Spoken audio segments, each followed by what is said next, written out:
Welcome, everybody, to another episode of Beyond the Shadows. I'm author and ghost historian Mike Ricksecker. With me, as always, Shana Wonko, our chat shenanigator from Edge of the Rabbit Hole, and a fantastic writer in her own right. She's rolling her eyes and giving me dirty looks and all kinds of other things over there. Save those dirty looks for later.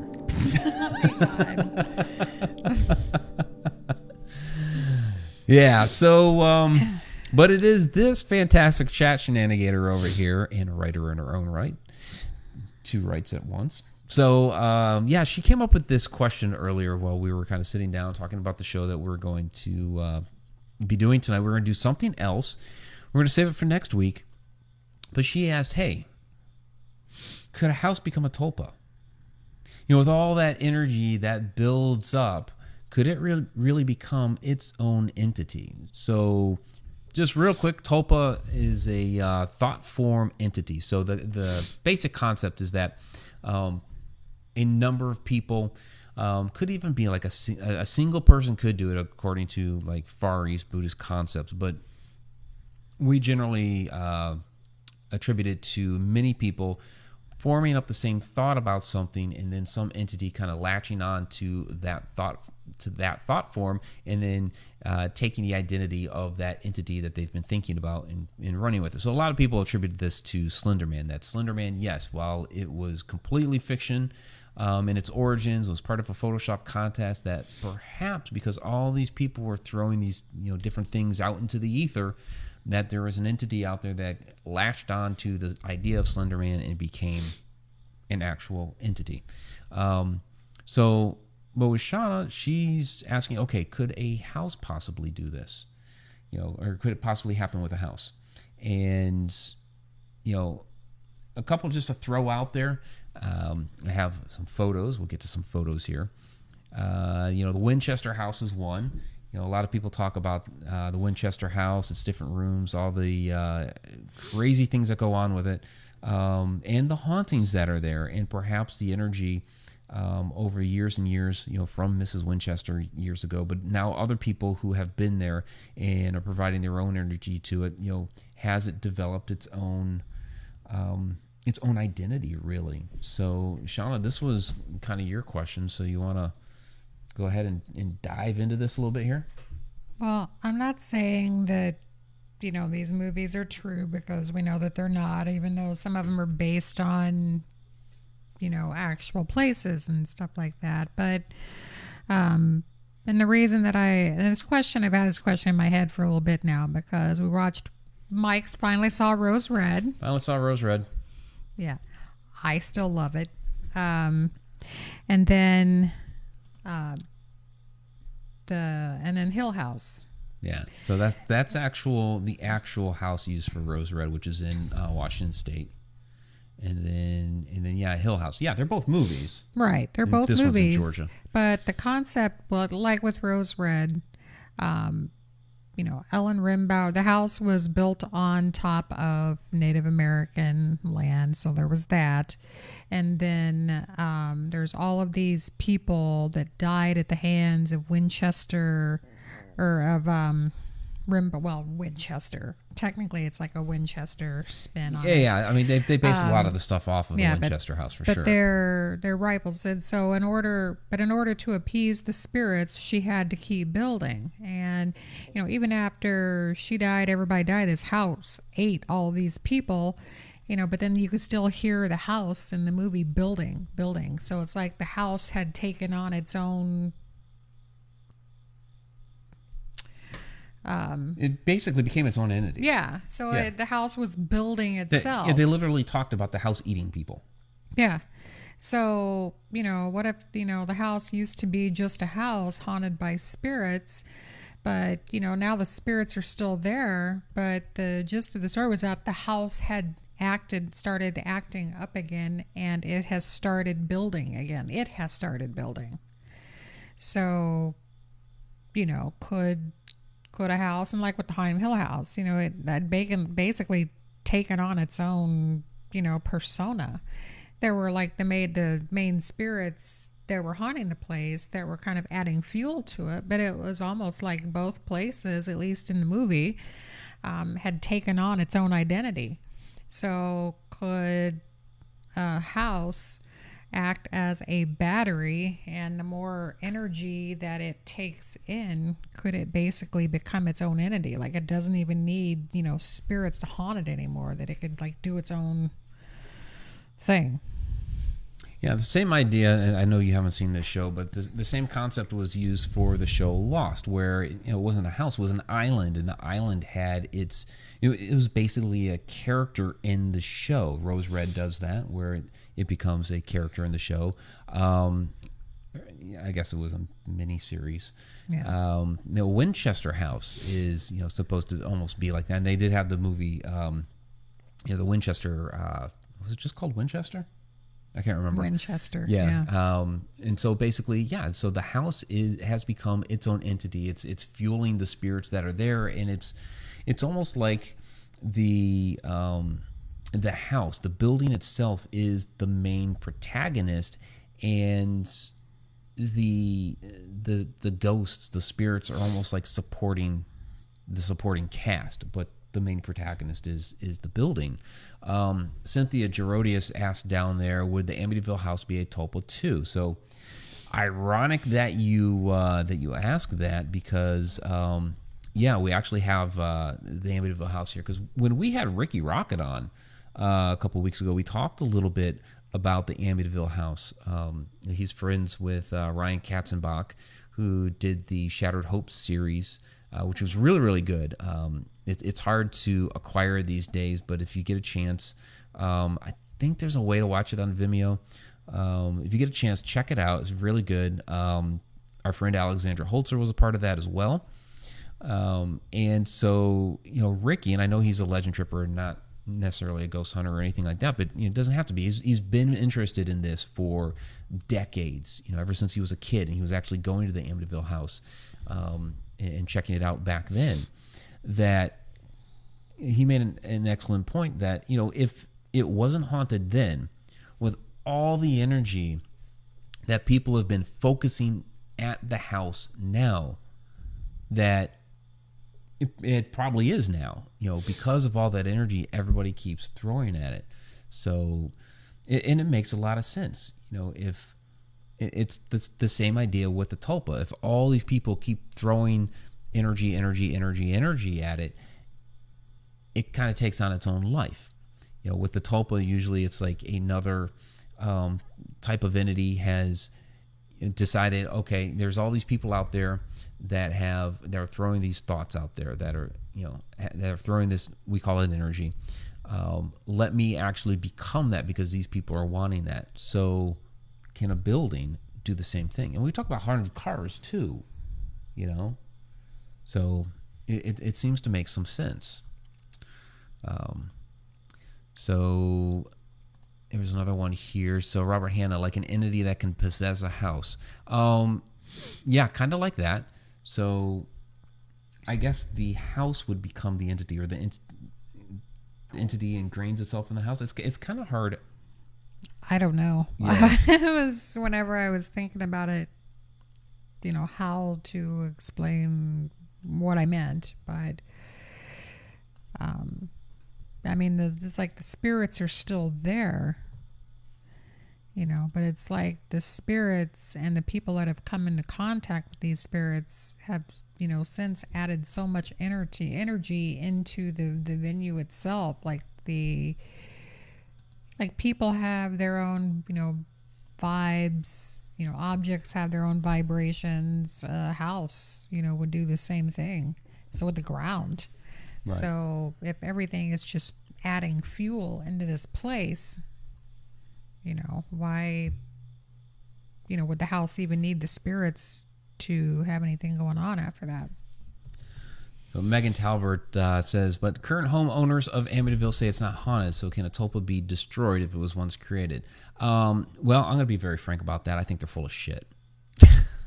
And there's a reason why. There's a reason why they're full of shit, and I totally get it. So we were just talking about this sort of stuff with Corey and Jen Heinzen when they were on Edge of the Rabbit Hole concerning the Conjuring House. So the same thing that happened with the Conjuring house about 5-6 years ago, whenever it was now, when the movie came out, happened with Amityville 40 years ago, where people flocked and descended upon the house. It garnered a crap ton of attention that the current homeowners did not want. And so imagine this is happening to your house, that all of a sudden, because of a movie, everybody's now showing up in your front yard. And the owners of Amityville had a lot of problems with people, destroying their lawn, coming up to the house, doing all kinds of crazy shit. So imagine that happening to you. Do you really want to say, yeah, it's haunted? Absolutely. That would just bring more people to your house. So the best thing for them to do is just deny everything. No, doesn't happen. Doesn't happen. There's no haunting here. There never was, blah, blah, blah, because they want to try to drive the people away so they can have their own privacy and their lawn is no longer being destroyed. With the Conjuring house, it happened then, and the owner at the time was, of course, upset and pissed off that all these people were descending upon her house, unwanted attention that she didn't want. And so there was a nasty falling out with that. And so she denied that there were any hauntings going on at that house, which a little bit different these days than back then. I'd seen video several years ago of she and Andrea Perrin walking through the house, talking about the history of the home and some of the different hauntings that went on there. So you did not have that with Amityville. There weren't those types of videos with the homeowners at that time. But to me, it's the same damn thing, that they just didn't want the attention, so we'll just deny it all. So yeah, I think homeowners since then have just maintained that, because if imagine somebody, a homeowner now living at the Amityville house, says, "Oh yeah, there's hauntings going on here," they're not going to hear the end of it. So, but if that's your moneymaker, then yeah, you would say that. If that's what you're after. Now, Ricky talked about that he actually looked into purchasing the Amityville house when, I guess a couple of years ago. I don't know if it was actually for sale or if he just asked if it was for sale or something, but he actually looked into it. Because he's interested in checking out the house, and, not just from the hauntings aspect, but from the actual crime itself, where how in the world do you fire off that rifle and nobody else in the house wakes up or hears it? So he was talking about him and Ryan wanting to go through the house with that Marlin rifle and shooting the thing to test the acoustics. So Terry Tormino, like the Queen Mary. I think the Queen Mary would probably be another one. A lot of people have focused energy upon it. So yeah, the question then becomes, what part of the hauntings that are going on at these locations are the original hauntings, and what part now are because there's so many people that have gone there, Queen Mary people investigate at, or have focused enough energy on there that it should be haunted, that they've pretty much sent energy there to make it haunted. Mm-hmm. So which I think is where you're coming up with this question. Pretty much. So, and does that make it a tulpa? Does it develop its own identity as, I am a haunted place? So Tom McNicholas had a couple questions in here about tulpas. What is a tulpa good for, and how, or would a violent death in a home automatically create a tulpa? No. Well, no on the second. Violent death does not make a tulpa. A tulpa is... The concept goes back to the Buddhist thought forms. So the idea that you can create, not even necessarily a haunting, but to be able to create something in the physical world by the use of your thoughts. That was the idea behind this. And so where we're getting this idea now is, or our understanding of this concept now, is that a lot of people, many people, are throwing these thoughts into the universe that end up creating this. It's that same thought form concept, but on a much bigger scale. So a violent death, if you die violently, you're not usually thinking, well, if I suddenly die violently, then, I want my, body to become this ghost or whatever. Now, a violent death could, of course, cause a haunting to occur. It's not a guarantee, but can certainly happen. But that wouldn't be a tulpa. That would just be a haunting. Yeah. So, and what is a tulpa good for? Well, again, with that concept of putting thoughts out there to become physically manifested. So it's almost the same concept as the power of positive thinking, right? What the hell is that? The law of attraction. That's what I'm thinking of. You think it, so therefore it becomes.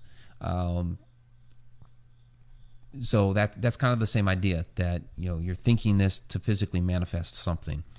In this case, a particular entity, and with something like say Slender Man or whatever, it's many people coming together with the same thoughts and ideas, and something picking up on that and manifesting. See what else you guys have here. So, but in this case, with Shana's idea, it would be the house. Yeah. What about like something like Mineral Springs? Because that's, you're talking a location that has hauntings, a lot of hauntings. There's already a lot of energy there due to the mineral spring and the structure of the building. But now you have a lot of people investigating. There's a lot of focus on it. We're there all the time, and it seems like the more we go there, the more things happen. And that could also be because of the fact that things there are becoming more familiar with us. But still, does a building like that become the tulpa like you were talking about? I mean, that place has had a lot of energy come in and out too. I would love to see an actual, the books of how many people have been in and out of there and how many people have died there. Not just the ones that they've been able to locate, but how many people have actually died in there. But then a lot of people don't even die there, but they want to spend time there when they were alive, so they come back when they're gone. And it's, then there's the kind of, for people that have attachments, what if they come in with them and they just decide to hang around? Or there could be any number of reasons. I don't really know if I've ever thought of Mineral Springs as that. I was just throwing it out there because I start to wonder, okay, if we're saying that a house can, become a tulpa because so many people are focusing energy on it, that it becomes that. Even if it already has all kinds of other hauntings and people are focusing. I mean, Mineral Springs is going through that right now. Yeah. So that's why I threw that out there. All right, I've got some other questions that I am copying and pasting into our little document here as we go along. And Shauna's looking at the chat there. So, all right. So, Robert Hanna. So, Mike, you're convinced the Amityville house is still haunted? Yep. Yes, absolutely. I believe it is still haunted. Andrea Agassi following up on that. But can something that was supposedly evil haunting the Amityville house go away, since there has been so many people trying to get rid of whatever was there? Can it go away? See, I don't necessarily believe that what was there was evil. For one, I don't believe the Lutz's story. So, all the stuff about the goo and the slime and et cetera, I don't buy all of that. So I can't say what was there was evil. You have Hans Holzer going in there, and he's discovering things like, well, yeah, it's haunted. There's a pissed off Indian chief there because of the land that it was built on. Which makes sense. That's not necessarily evil. That's just, entity being pissed off. So it's hard to know what actually, was there or is there now, because we don't have that type of access to really follow up. I mean, we have the Warren story, and then we have the story of Hans Holzer, and then we have the story of the Lutzes, and you even have the story of Butch DeFeo, which his story changes all the time. So you have all these conflicting stories and not really a way to know what happened. What is interesting, and going into Holzer's research on it, is there had been another house on the property that it was built in the 1700s. It was perfectly fine until it was like 1905, and it's when the bones started to emerge and get dug up, and I guess they found a skull or something, and they were playing around with it. And that's when that house started to become haunted. It ended up being moved, and when it got moved to elsewhere in town, it was no longer haunted. Then they built the current structure, the Dutch colonial that's there in the 1920s, and it had hauntings. So it's tied to the land, and according to him, it's basically just this Indian chief. So maybe somehow it needs to be put to rest. I don't know if the bones that were discovered are still around anywhere, but so that's his story. The Warrens had other stories. Of course, the Lutzes were all kinds of crazy, and Butch says that he saw some demon or whatever handing him the gun. So hard to know what really happened. Let's see what else you guys have here. Yeah, and that's got a common question here. Do all houses with violent deaths become haunted, like the Villisca Axe Murder House? And that's from Terry Tormino. It's hard to know that, too. Unless you go into every house that has had a violent death and investigate. I've been in houses that have had violent deaths. I've been inside places that have had violent deaths that seem to have more residual than intelligent, and then I've seen the other where it was intelligent and less residual. And then there's been times where I've been in places where there was no known violent death that had just as much activity as a place that did. So it depends on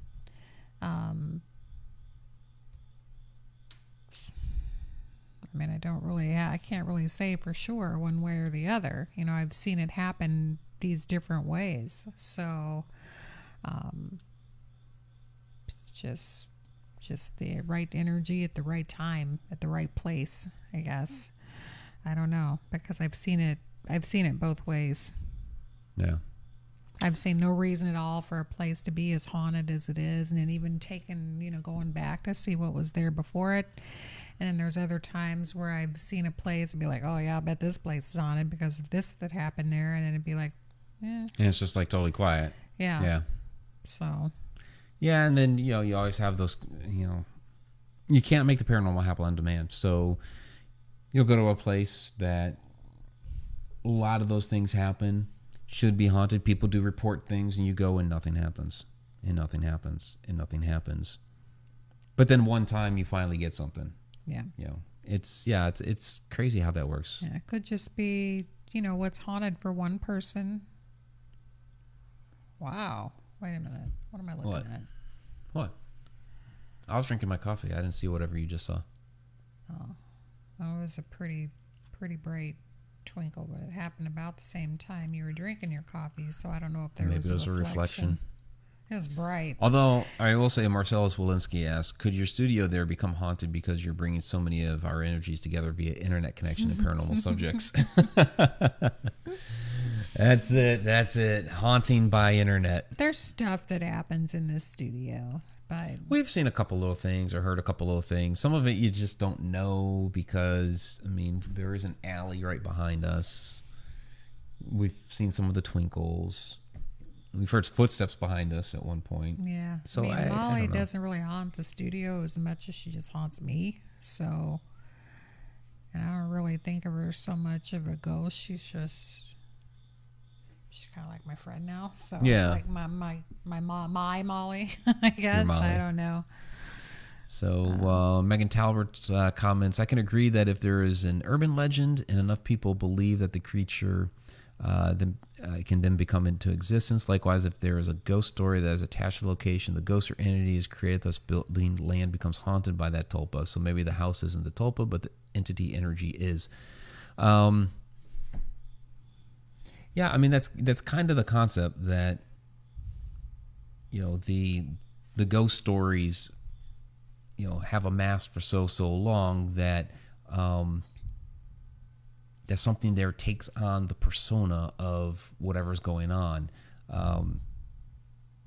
So it could be this. We'll just take the I'll throw this out there. The Indian chief spirit from at my grandparents' house that it didn't really exist. It was a ghost story that I created. But let's say that we threw enough energy into that for years and years and years and years. And suddenly there was an Indian chief spirit in the house. So did, something come along, say, hey, here's a story that these people believe happened here forever. So let's go ahead and become that.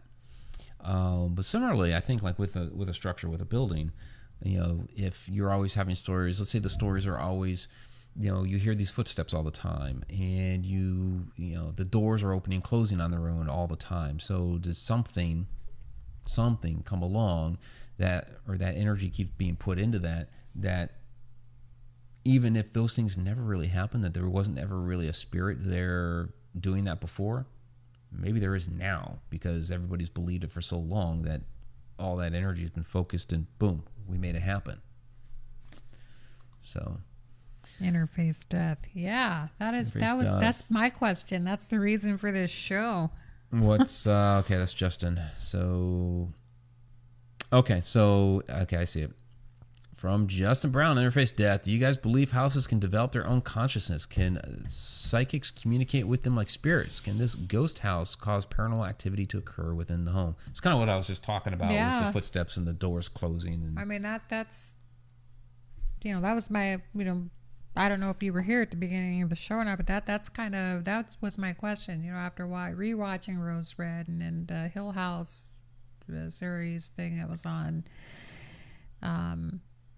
where there's spirits, haunting this place, but at some point, does the house develop its own soul, its own consciousness? Yeah, like you said. So, that it doesn't even need those spirits anymore. It can just, proactively do its own thing at that point and cause its own energy to go on. That was my question. Yeah, I mean, too. I guess the way I see it from the question that you asked is that there's enough energy, like what we consider with a tulpa, with all these thoughts and energies being put into this idea that it manifests and becomes that the same could be possible for a building, a structure. I mean, there's even the cartoon movie Monster House, where the woman basically became the house. Again, it's a movie, I get that, but I mean,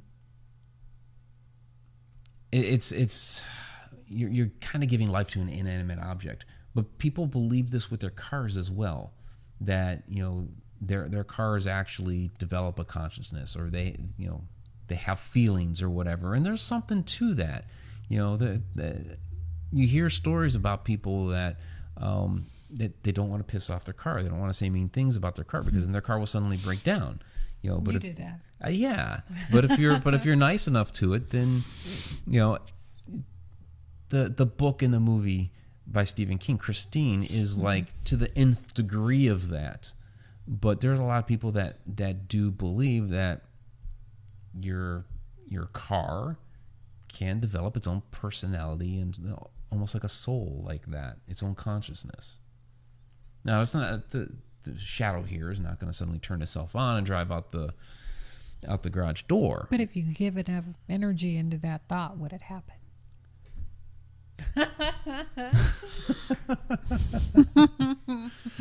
Right.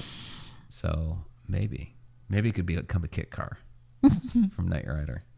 So yeah, Justin, the Winchester house comes to mind. Yeah, that was like the first house that we mentioned. And that's funny. Megan up there said kind of like the movie Monster House. Is actually, yeah, we went there. So I know that there was a question earlier about, because you mentioned Rose Red again. I think it was Tim Schoen that asked it. That did I not like Rose Red? I liked the concept of Rose Red. It did remind me a lot of the Winchester House. I was like, yeah, this is definitely Winchester House type stuff, because it went into the whole like building of the house and all that stuff. So it was like very Winchestery, if that's a word. Where I thought it was lacking was the acting. I think it would have been an amazing movie with better acting. But the concept was pretty cool. I don't think there was a lot new to the concept, but it was still pretty cool. I liked the idea of the house and all that. And I loved the house. Oh, I loved that house. Oh yeah, and it's a real house. It's in Washington State. What the heck? It's a castle. It's a castle. What the heck is that called? I have it in here. It's Is it? No, I'm thinking of Thornhaven Manor. Let's bring it back up here real quick. So that's Mineral Springs. This is the house that was in Rose Red. Thornwood Let's Castle. Go. It's in Washington State. So, yeah, let's go. Let's do it. Let's go. Let's do it. So Robert Hanna asked, wasn't that Friday Night Ghost Fright video you did about Alice Cooper's paranormal encounter? Wasn't that near Amityville? Yeah, it was like down the road from Amityville. I'm not exactly sure how far, but it was pretty much right down the road. And there were some rumors there that part of the Amityville horror had been written in there, but there's no proof of that. It's Jay Anson is said to have written that while in New York City. Again, Amityville is, in the surrounding towns are, an easy drive away from New York City. So he could have gotten away for a couple of days and gone there, and I suppose, but there's no proof that he had written it there. So Kathy Ciliento, what are you saying is that not only does a house take on energy, but for the house to react, it would have to have a thought process. Well, yeah, and that's kind of where we're going. And again, this is a question. We're not necessarily saying we believe this to really happen, but we're throwing it out there as a question, and it could be a possibility. If you take the idea of energy being able to manifest as a type of entity, because a lot of people already believe this with, shit like Slender Man, or even just it could be a ghost in the house that we have created, an entity out of our own thoughts. People believe this. So is it possible to do that with a building? Can you put enough energy into a building and it then become haunted because you thought it? So, would that building then have its own conscious to suddenly be like, okay, we're going to, close the doors on these people?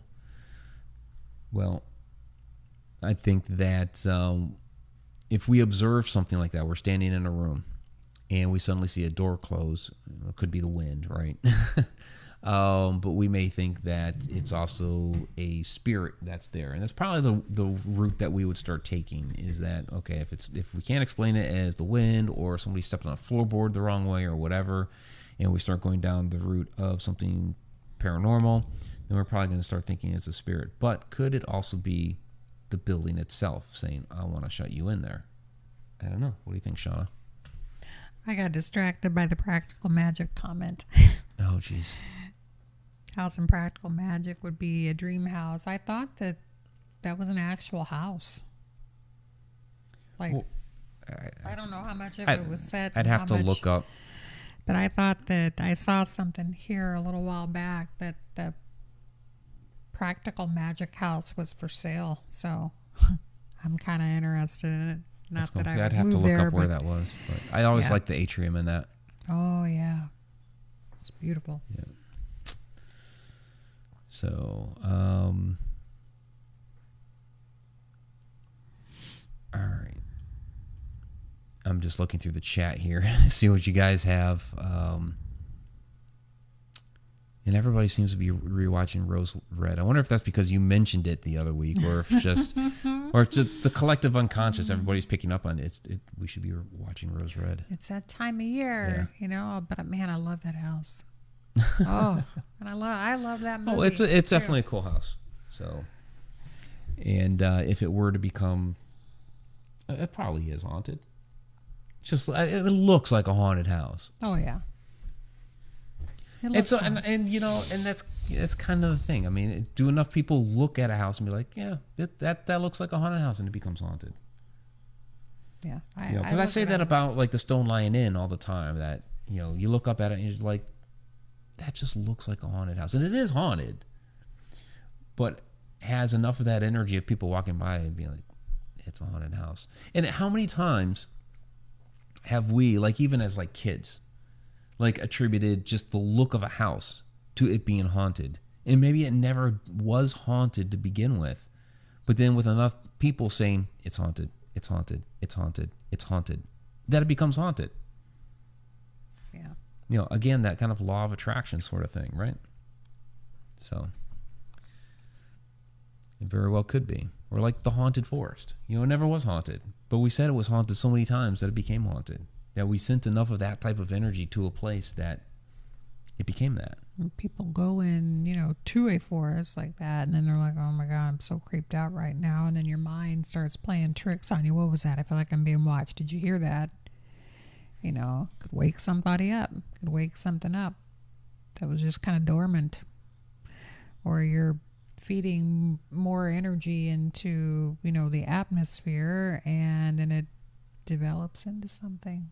You know, yeah, or to track something like, and you kind of just briefly said it there, that, you know, maybe you throw enough of a type of energy at a place that something that feeds off of that type of energy, you know, picks up on, hey, the type of energy I'm looking for is over there. Where I need to go feed is over there, because everybody keeps sending it there, so I'm going to go there. You know? Yep. Possible. So Justin, Interface Death, says, I believe there is a realm where thought forms, dreams, and other manifestations live. Houses may have alternative identities like a shadow realm or even their own personality. The paranormal is weird. Yeah. Yeah, I think there's a lot of undiscovered territory there that we could really explore just from this concept alone. You know, and maybe that's something we test during an investigation. If we throw enough, you know, of the same type of energy between all of us in the investigation at a spot, you know, could something happen? Would that spot that didn't have anything going on before all of a sudden now have something going on? And why? Is it because, you know, we did that? Or is it because we fed the place where we're at and now it just took off on its own? Yeah, like, okay, we were talking Mineral Springs a little bit earlier, and, you know, there's supposed to be that that entity William that kind of hangs out in that room back behind the pool. Well, I mean, it's kind of a creepy, dark room. It has that dirt floor, which seems really weird to be a dirt floor when there's other floors and levels below that area.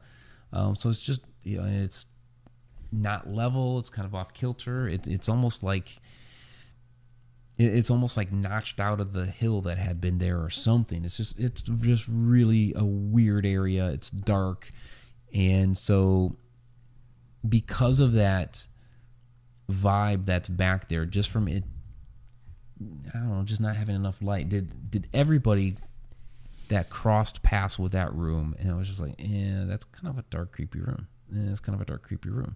And maybe there's nothing going on there at first, but there were enough people that were like, that's a dark, creepy room, that suddenly this entity is like, It's a nice dark, creepy space for me to be hanging out because everybody thinks it's dark and creepy. So I'm going to hang out here now because that's what I'm looking for. So maybe all those people thinking that brought it there. Maybe. Something to think about. All right. Andrea. What's Andrea saying? Oh my God, you guys are making me think outside my brain.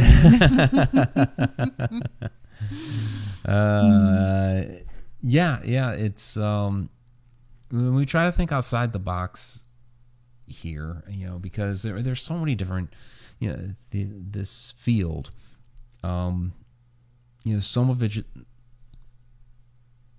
Why did that just go blue like that? I don't know. Something went wrong. Please check your stream's connection. And there, it picked back up again. Okay. Weird stuff. So I hope it's okay. But what I was saying, there's so many different possibilities with this field, because everything is based on theory, that you can really just tumble down that rabbit hole with so many of these different concepts. And we may be talking out of our asses sometimes, but basically everything is on the table, which is one of the things that's really fascinating to me about this field, is that the possibilities of what's out there and how things may be able to interact with each other are endless. Everything in this world is connected, and it's not just the physical world, like my coffee mug here, and the wristbands and Shana's hair, and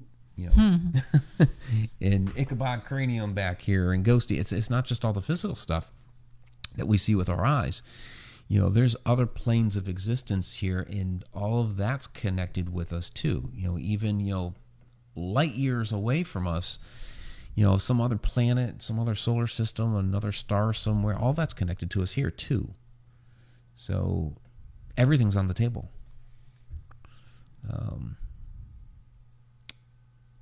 So Marcellus Walensky, how about go somewhere with no claims and make up a ghost story that the other investigators don't know it's made up, but they have stuff happen? Well, there is a bit of that. And you can kind of, okay. I guess here's the thing. I don't think it would necessarily happen instantaneously. Like if you were to say, oh yeah, there's a ghost here, and all of a sudden a ghost popped up. I don't think that's going to happen instantaneously. I think it's a constant feeding of energy to a location, that something eventually comes along is like, okay, there is enough attention here. It's kind of like I'm going to pick up on it. Urban legends, though, too. You go and you're expecting something to happen, but does it happen? Right. No, not always. But the thing, and then Justin had one with he had one too with psychics. Same thing that happens just with your regular, just everyday people at a location. Someone has something happen, and then also I saw that too. Yeah, we see plenty of that. Yeah, but we see plenty it's of that. like, but did you really see it? Did you really see it, really or are you just saying it because experience it? everybody else said it? Yeah. So it's so tempting to just make something up. And, oh yeah, I saw it too. It's like, except for I didn't really see it. Be your own person. Be original. You're not always going to see and feel everything that everybody else does. So do yourself and the rest of us a favor and just stop acting that way. It's really kind of. Yeah, but it's a way to test You know. people, I guess. If you think that somebody's not legit, throw out some sort of story that's complete bullshit and see if they throw it back at you. Yeah. It's also kind of the same way that you try to find a leak, throw out a bullshit story to somebody and see where it comes back around from.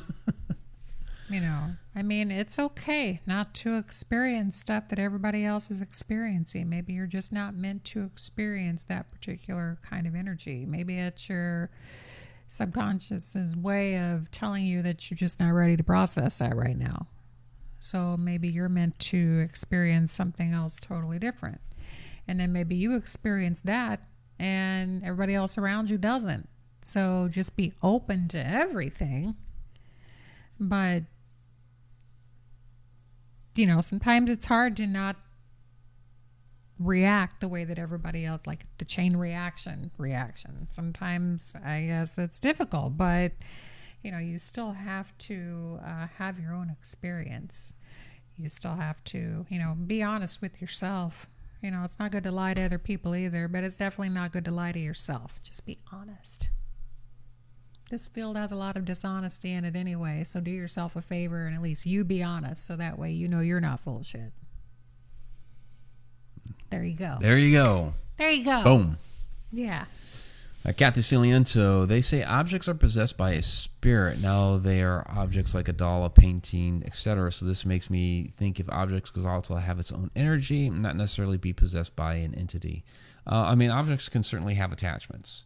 Mm-hmm. And there was an example there, Sherry, about people buying objects from antique stores and, they're haunted. Or suddenly something happens in the house and the only thing they can think of that's different is, well, we just picked that up at the antique store. So something came along with it. So it doesn't necessarily mean that the object itself is haunted or that the spirit is inhabiting the object, but it's attached to it. It came along with it. It can also detach from it. Yeah. If it decides, I like this place, so it no longer wants to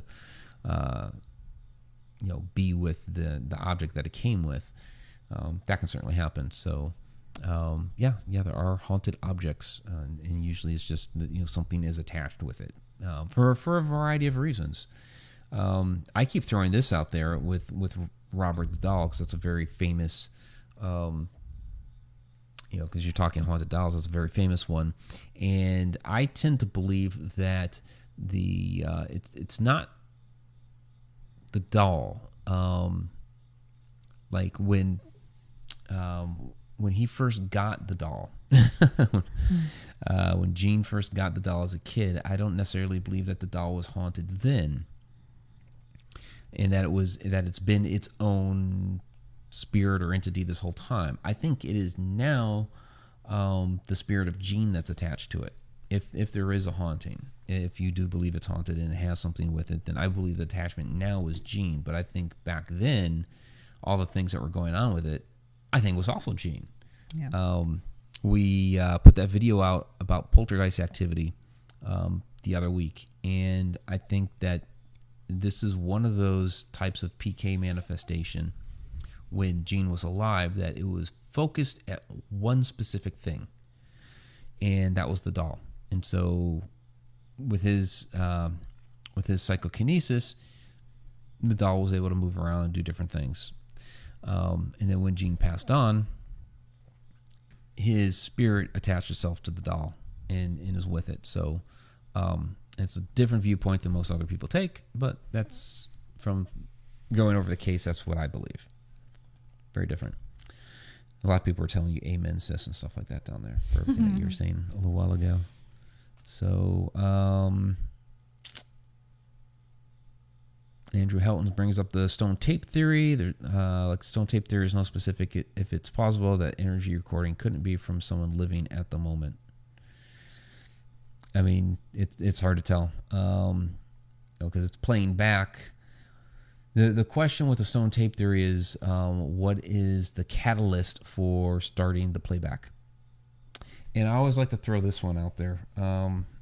I blew Chris Nielsen's mind away. What was it, last month with this one?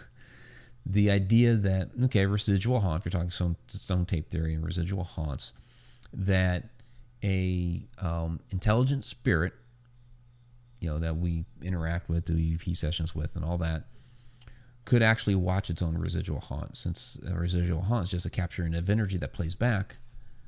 So a intelligent spirit could sit there and watch its own residual haunt play back again and again. And I could actually plausibly see that. Like, let's say I thought about that once. Yeah, let's say we talked about tragic deaths before. So let's say there's energy captured where that tragic death happened, and every once in a while, for whatever reason, boom, it kicks off and it plays back.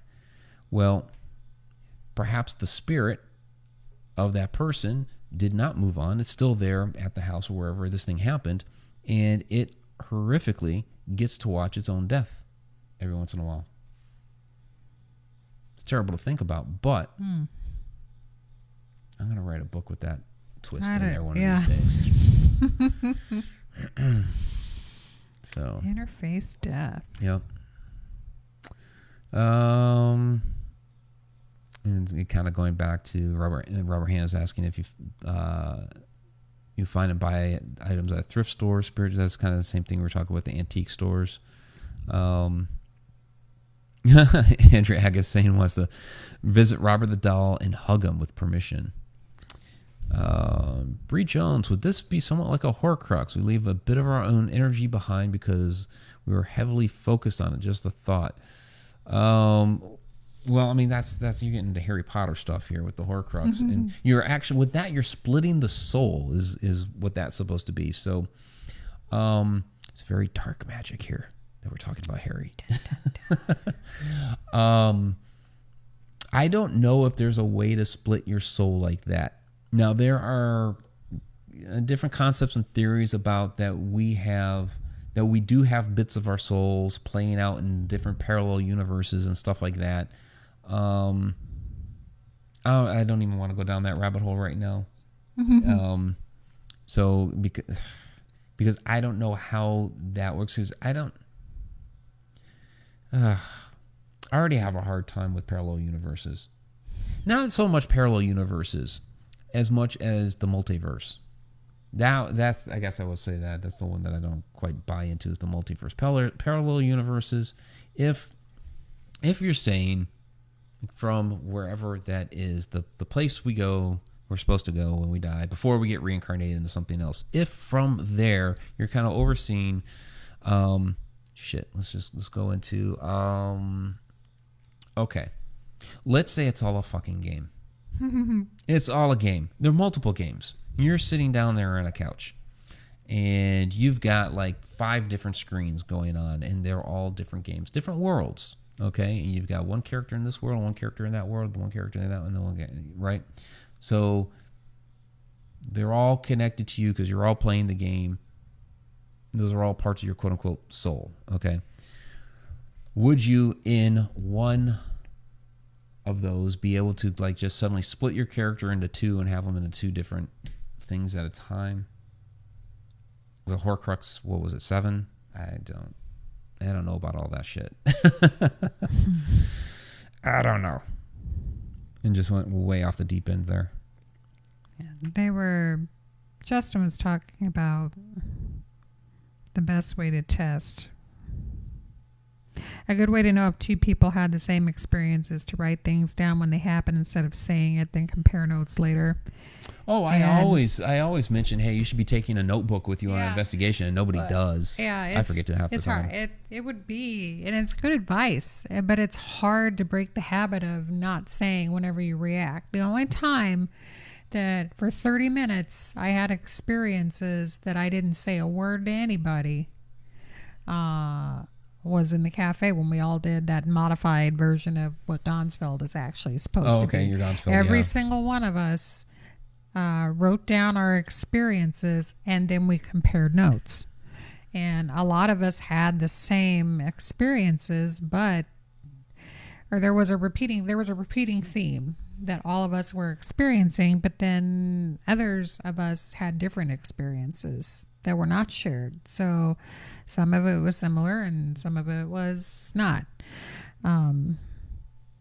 It's just during a regular investigation, it's hard not to react right away.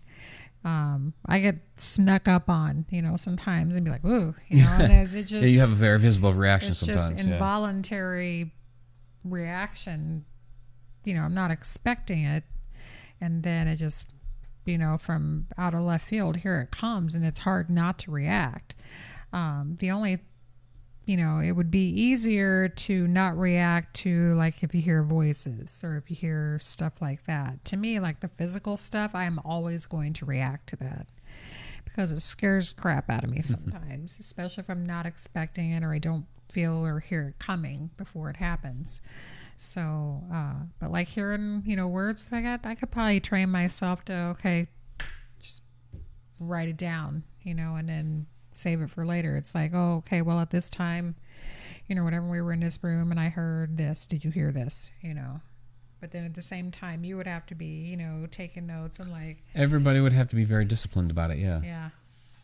Yeah. I mean, I was much more disciplined about taking notes back in the day. And, you watch the different videos that we do on like equipment. I always talk about notepad and pen and all that, because I think it's a very underutilized set of tools. And I used to be more disciplined about it back in the day, and I've become less disciplined. But I don't know, maybe in some ways we've gotten a little bit more laid back in some of our investigations lately, because because a lot of the places that we go to, we've been to a lot of times, and so we're more of, it's like visiting friends. Like we go to Mineral Springs and investigate at Mineral Springs, we're going in and visiting our friends, and you don't usually like sit there with a notepad and pen in front of your friends and write down the conversation. I don't know. Yeah, it used to be that way. At Mineral Springs, now, whenever we go there, it's not, whoever is in there is still kind of a mystery to me up there upstairs, but it's not so much anymore since it's just constantly all around me everywhere I go. So I used to go there to visit, certain ones, but now I don't really have to do that. I still like going there. Don't get me wrong, because stuff still happens. Oh yeah, there's a lot of stuff that still happens. Yeah. Like the little girl and all that. Yeah, so. That's a whole other mystery to. That's become crack. A big part of my shadow person presentation now, by the way. So. To try to get that to happen again, I don't know what kind of groveling or whatever. I don't think it's something you can make happen. Yeah, it's not. Just you're in the right place at the right time, and it happens. And so it was such a shock. You talk about not being able to make paranormal activity happen on demand, and it's like one of those. I know for Dustin Samario, who's in there, it was the first time he ever saw an apparition. And it could be, and I hate to say it, Dustin, it could be like decades before you see another. Because you can't make it happen like that. And we also talk about, it was interesting. There was a little girl at the conference the other day that asked a really good question about the ability, and she must have been like 8 years old. She asked a really good question about the ability to see spirits. And so I talked about the idea of people resonating on different levels, different vibration levels, because like you see more apparitions than shadows, and I see more shadows than apparitions. So yeah, depending on what it is that you usually see. Like I know for me that little girl, I mean, I probably won't see another one like that for a long, long time, because I rarely see apparitions like that. But I'll probably see a bunch of shadows between now and whenever I see another apparition like that. So, yeah. All right, so we are getting down to the end of our show here. Justin saying a bunch of investigators taking notes would be a boring video. It's funny how he makes a good point. It's funny how the video impacts an investigation. He's absolutely right.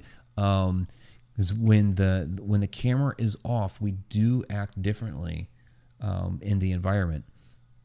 Because I mean we're certainly not faking anything. But when the camera is rolling, there is a certain amount of interaction you have to have with the camera, because you know that in the future this is going to end up on YouTube or whatever, and the viewers need that type of interaction between you and the camera, or they're going to leave the video.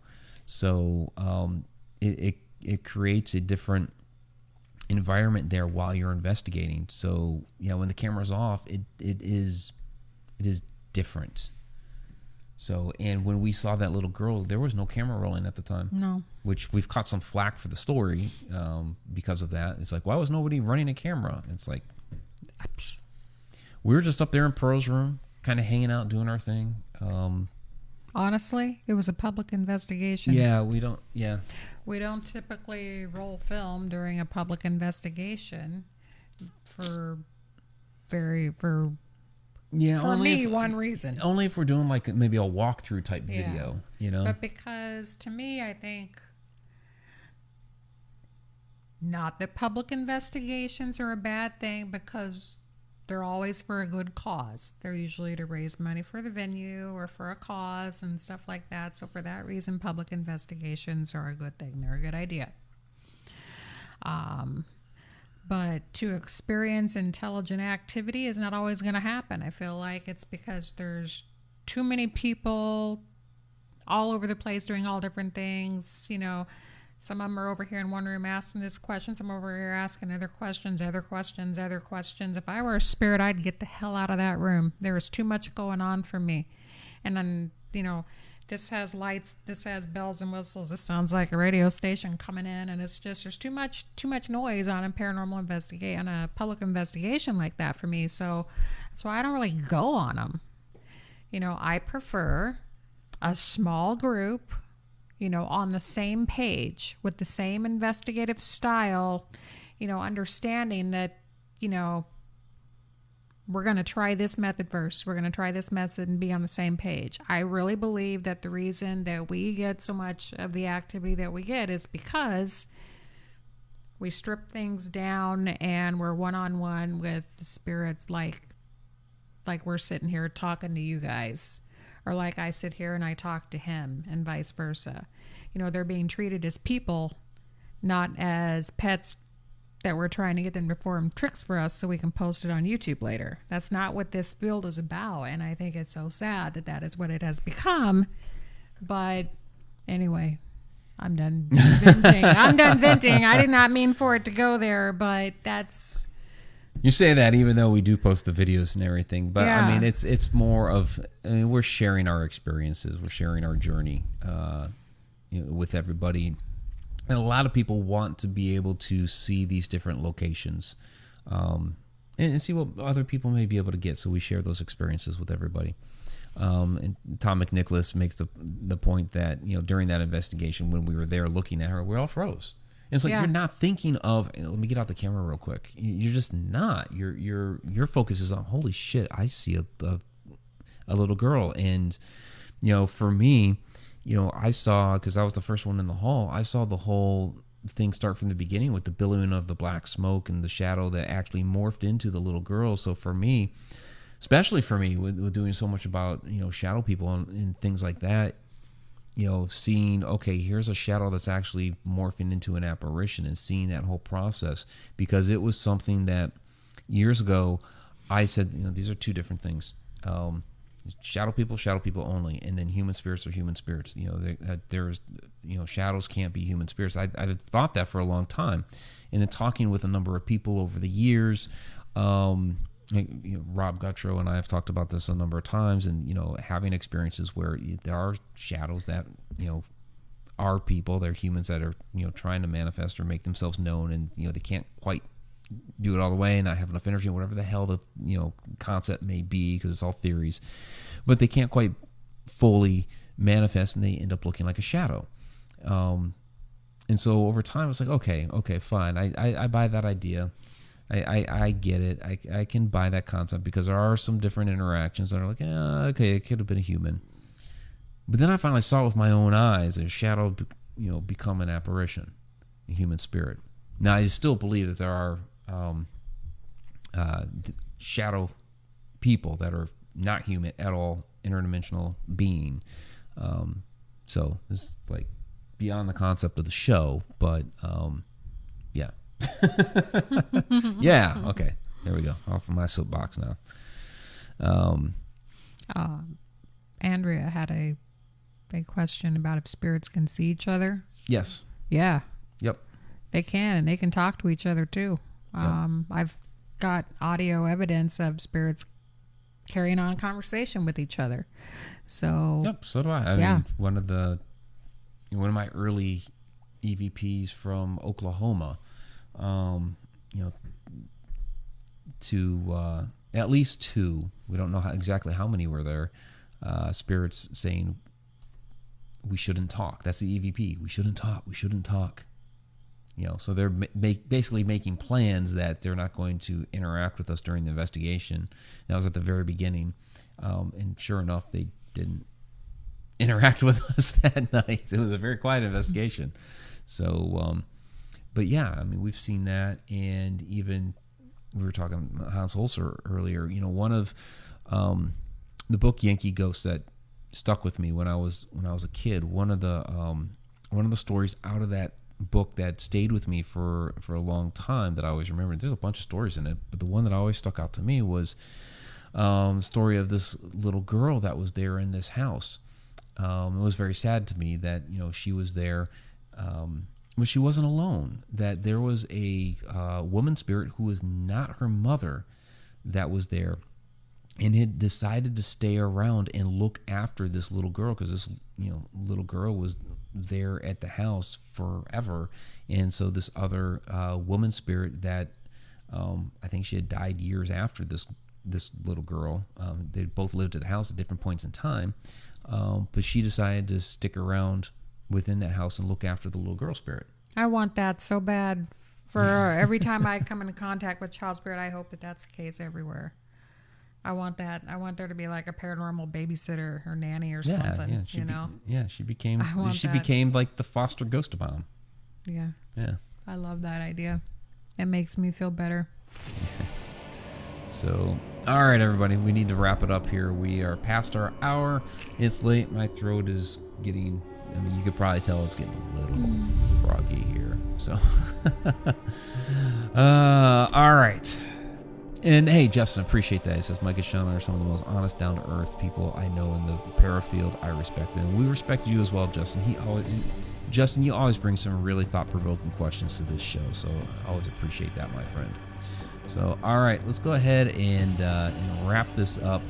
So, let's go ahead and get down to the shout-outs. You can also find this later on the YouTube channel. I'll have it uploaded by sometime over the weekend. And then the podcast version will be available on it's the Mike Ricksecker audio journey, and that will be Spotify, Stitcher, iTunes, TuneIn, all that. Of course, we have the Edge of the Rabbit Hole podcast as well.